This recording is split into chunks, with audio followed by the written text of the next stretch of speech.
All right, here's how to set up and send 100,000 cold emails every month with nearly unlimited leads. But this is all cold emailing, sending hundreds of thousands of cold emails every month. And this is how to do it on scale.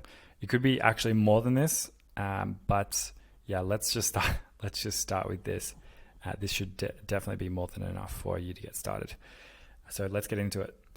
So, bit of maths quickly first. So we have to get to 100,000 emails per month.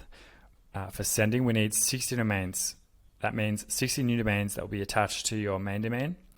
From each domain, we will have 3 sending emails. For every email that we have, we will send 30 emails per day. And we'll send this, let's say, 5 days per week. Could be more. You could do the weekends and so on. Just depends on your industry and what you think is best. And that gives us 100,000 or a bit over, actually, cold emails every month.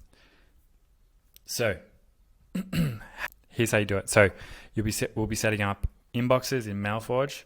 We'll be setting up warm emailing, so warming up the emails in Salesforge, which is a similar software. We'll get our leads from Apollo. We'll be cleaning our leads from ZeroBounce and sending in the same place with Salesforge. So first one, Mailforge. This is, as it says, cold email infrastructure. Previously, if you were to set up cold emailing domains, this can take you somewhere between a few hours to many days. This automates a lot of that process. There's a lot of intricacies and setup with some of the service providers with DMARC, DKIM, all these acronyms that don't really make sense. So this solves a lot of that pain and time, especially if you're going to scale this. So this is Mailforge. So Mailforge is where you set up the inboxes, the domains and the inboxes. So if you go here, create domains, then you will automatically generate domains. We'll type in 60. In this case,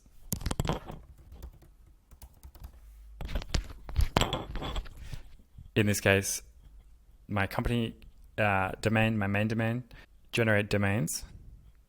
And here we go. We have a list of 60 domains that we can now purchase and start to set up this process. I'll go next. This will be then the domain forwarding. This is your main domain. So this is very important. So all the domains that you have set up here, they each need to be separate from your main domain. So never send from your main domain because it will potentially kill the main domain. So if you start to go from spam into spam, your main domain will be affected and you won't be able to send regular emails as if you would with actual current clients and or customers and so on. So that's just a key point here. This is why we have separate domains from your main domain. Okay, so you'll have that. Then we will set up a DMARC. So I would just do that.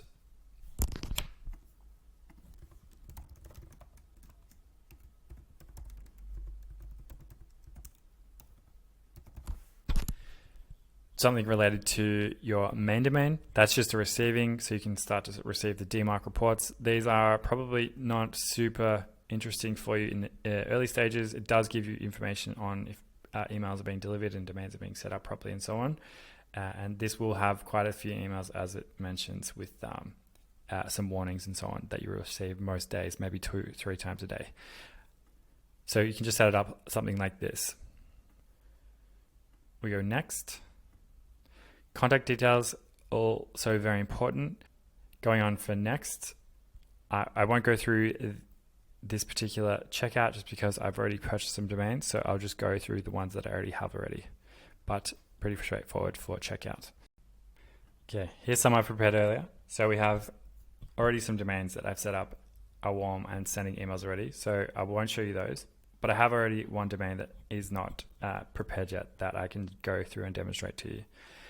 So next we set up the inboxes. For this particular setup, we can also automatically generate inboxes, again saving us lots of time normally to what it would be. So we would type in the domain, select the domain or all the domains, whichever if you'd have 60 set up, you would select all those domains.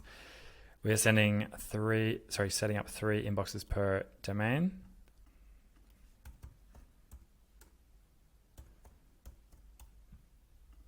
And then we go next. Then this will be the signature. So this will be the signature for all the domains, and you can just go and add in however that looks like. You can change this later as well, so no need to worry too much about it. Boom.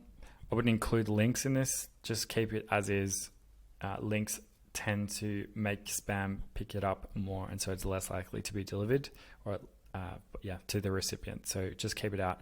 People also search based on the domain URL anyway, so if they put that in, they'll be forwarded to your main domain anyway, so don't worry too much about that. And then you will generate your inboxes. Nice. Now that we have the inboxes generated, we can go ahead and create the inboxes. I'm just going to set up one for this case, as I just have one available for this particular plan that I'm on and for demonstration purposes. So create inbox, boom, pending status. It should be approved quite soon. It shouldn't take too long. Okay, next we're going to export our list of inboxes and import them into Salesforge to then start warming up and to be able to send in a few weeks' time.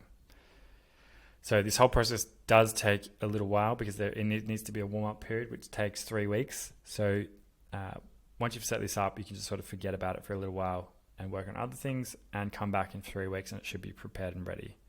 Okay, our domain is now active. We can go ahead and export it. Export to Salesforge. And then we can go over to Salesforge. Okay, now we go to Salesforge and we can upload the mailbox into Salesforge. Just quick update, Salesforge, as I mentioned, is just for sending emails. It is very, very good. It's similar to, I guess, Apollo if you've used that in the past, and it's very well connected with Mailforge because it's the same company who's built this kind of suite of infrastructure for sending cold emails. So we can go and import that, add mailbox, upload CSV, and we can select the bulk importer. We can see here all the emails that we'll be importing. It's just one obviously in this case, but yours will be much more depending on how many emails, 60 or so, that you'll import, confirm and upload. Now it's just pending. Should be a little bit, it won't be too long. Okay, so hopefully we are done now. If I just refresh. Perfect. Okay, so we are done now. We've had a refresh. Warmup is now happening. So it should take 14 days in this case for the warmup to be completed. It is on and it's ready to go. You can see the settings here that Mailforge default add to send emails on a sort of automated basis. You can also see the signature as well that we used before. We can go ahead and change that and make it better. And now we wait.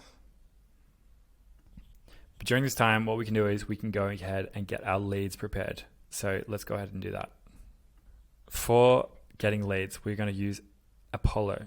So let's start with the leads. So we'll be using Apollo for that. Again, Apollo is email sending software. It has lead generation. So they have ways of getting leads for cold email sending and also calls as well, LinkedIn profiles and all of the above. The link is down in the description below. If you would like to click on that, that is going to be an affiliate link. So it will definitely support myself and that would be much appreciated. In fact, all the links are, so if you do that, that would be very kind of you and that would be great. So if we go ahead and we log in, create an account, and with Apollo, I've already got an account, so you can go ahead and do that yourself.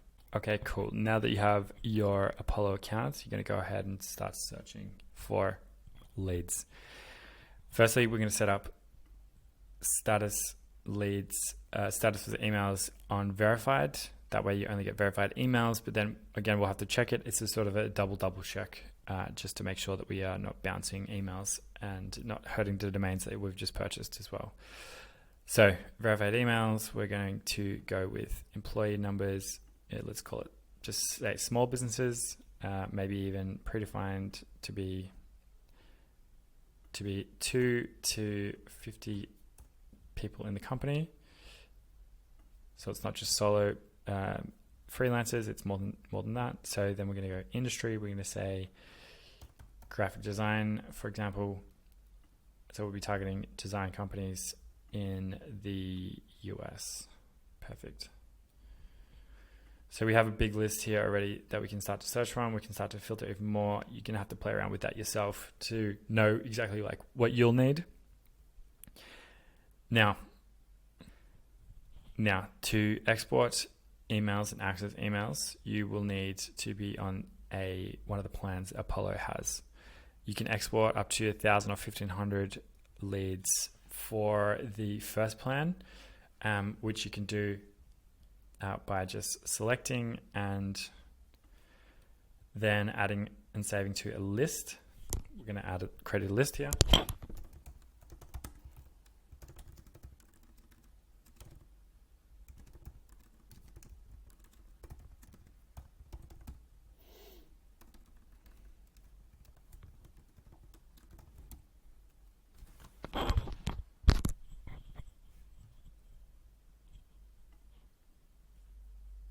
Cool. Save that. And then this will show us saved leads in that particular list. So if we go to the list and we go to graphic designers, we have here the emails that we can now export. So if we go select all, export these, export all emails,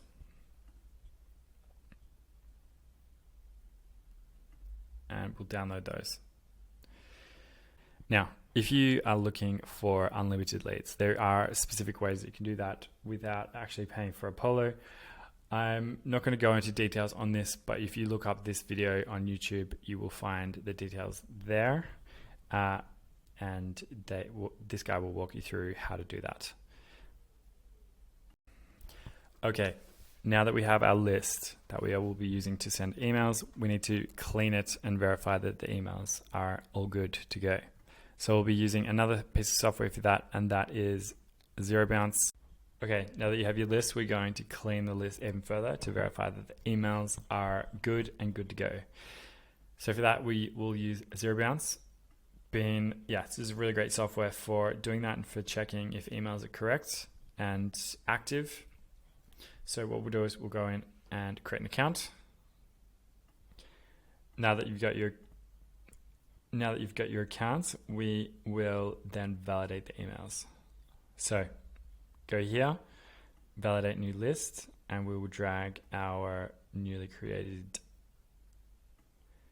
list from Apollo. We'll put it here. Now that our list is uploaded, we just got to check that information is for each column is set up correctly, especially for email and for the name. Go next. Okay, so in this case we have 3 emails that we're going to validate. Validating, and it's been queued. Okay, our list is done. As you can see, we have 2 valid, 1 catch-all. I purposely put a catch-all, which is just my own email, just to show you. We do want to keep these catch-all emails, even though it may not be directly the person. It is good to have it anyway, just in case. You never know. Catch-all emails do go to somewhere, and someone might reply. So it is lower chance, but it is good to have. So we're going to download the emails now. And download. All right, perfect. Now we have our cleaned list of leads ready to go. We have Salesforge all set up with our mailing boxes and our domains, assuming we're 3 weeks fast forwarded ahead, 2 weeks, sorry, and the emails are warmed up. We are ready to go. We're ready to send, and we are ready to kick things off. So let's do it. We're on Salesforge now. We are going to go to a sequence. I'm going to set up a new sequence. Call it whatever you like. Designers, something that you recognize. 50p USA, something like this. Next, we're going to add contacts.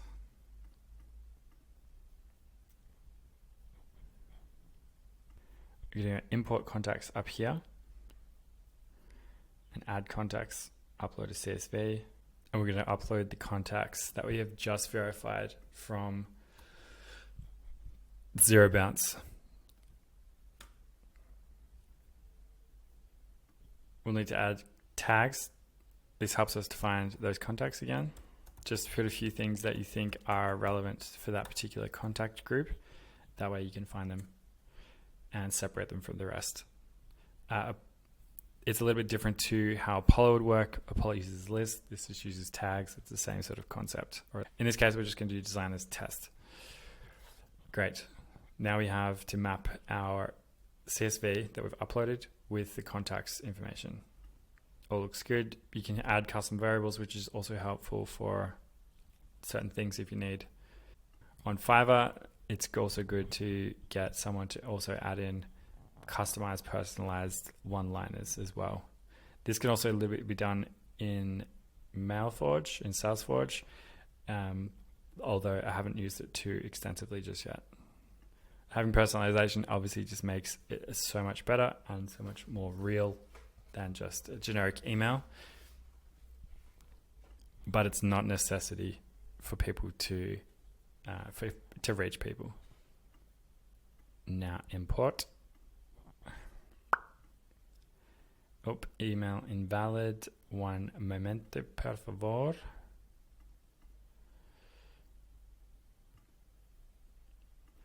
Great, there we go. Cool, now we go back to the sequence. We go back to our sequence that we just created and we add our contacts.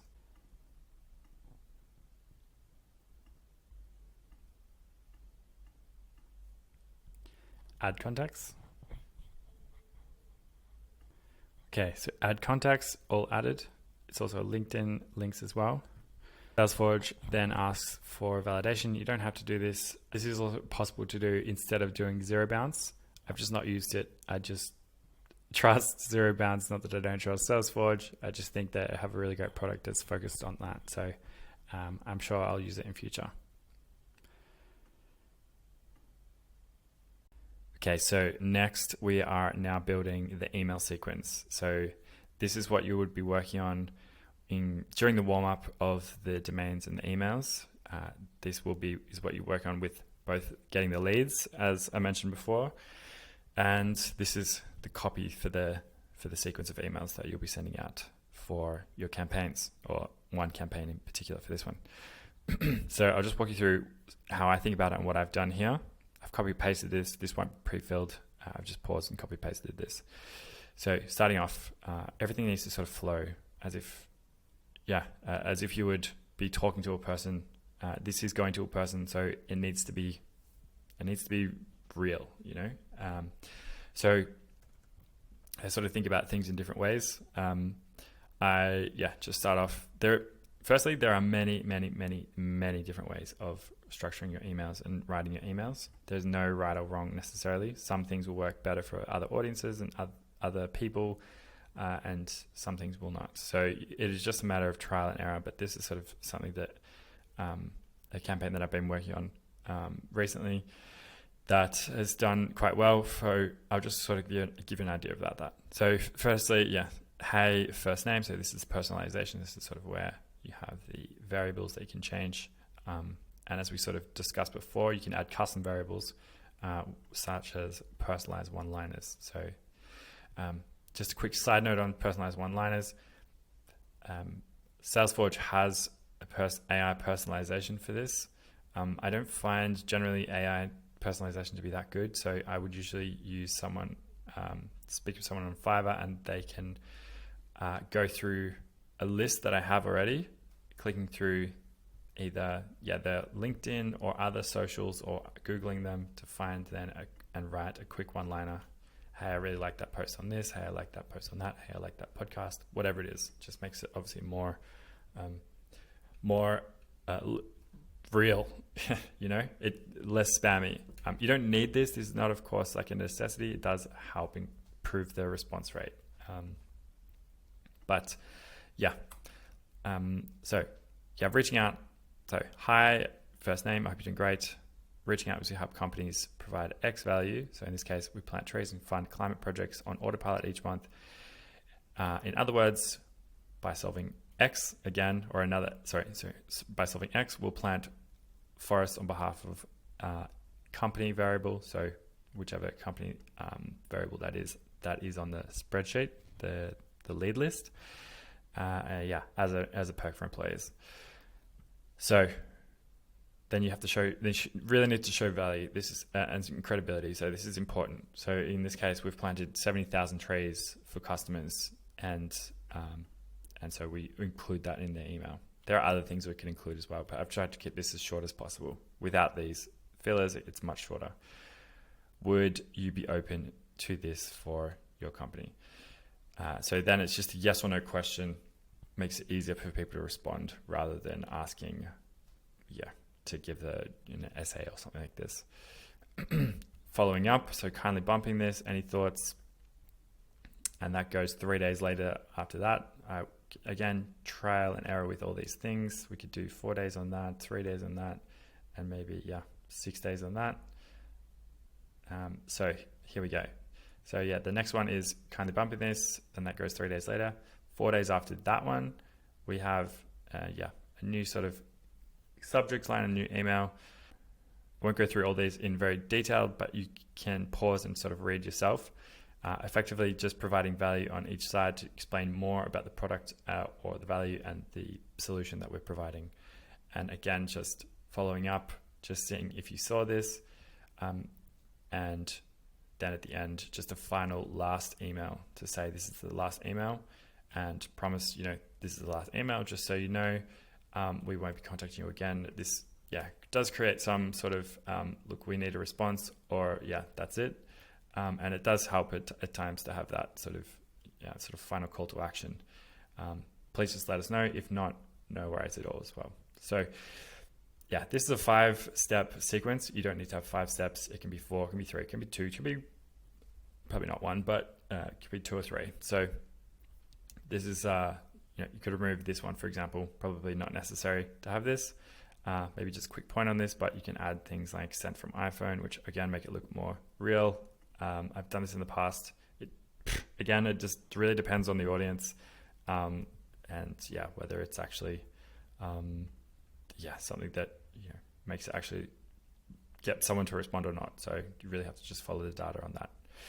And so that's that. Now we go next. Cool. Next. So then we set the time, which is pretty straightforward. You want to just do a relevant time for the time zone that you want to email. I guess it doesn't necessarily matter though. If you're sending in the middle of the night, people will always respond the next day. No one really necessarily cares so much about this, though this does help if you want to contact people in a specific time zone at a specific time. It is very useful. So we're ready to go. I can suggest just a few more things. So we can track open rates. That's important. I would keep off link tracking. That's not necessarily important unless you have specific things that you want people to click on, but it does add potentially spam. It does increase the chances of going to spam because of the link tracking and so on. The rest is all okay to leave off as it is.